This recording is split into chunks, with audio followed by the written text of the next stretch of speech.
Mabilisan pampaputi para sa balat. Gumamit lamang ako dito ng lotion. Kahit anong lotion pwedeng gamitin, 1 tablespoon. Papaya lotion ang aking ginamit. Pagkatapos, kumuha ako ng milk.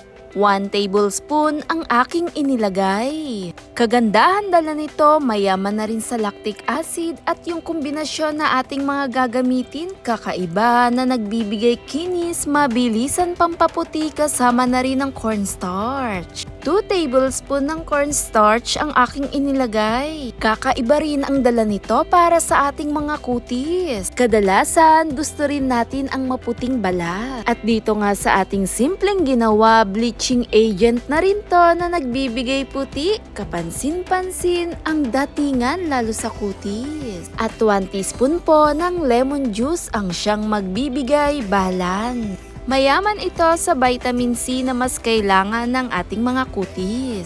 At habang hinahalo ko yung texture nitong mala mayonnaise po ang datingan, cream na cream. Perfect na rin talaga ang texture at yung mixture nating ginamit. Mabilis magpapaputi ito sa ating kutis. Whitening and body bleaching cream. Napakaganda nito gamitin na nagbibigay puti sa balat. Dahil sa mga benefits at ingredients na rin itong dala. Sa paggamit, imas lang natin to sa buong katawan natin. Sa texture pa lang, napakaganda i-apply sa balat.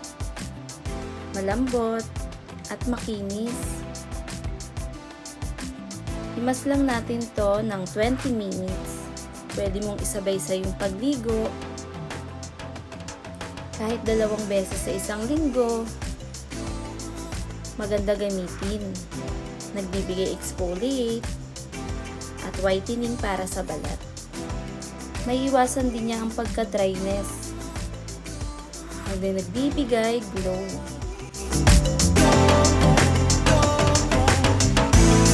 Thanks for watching, guys!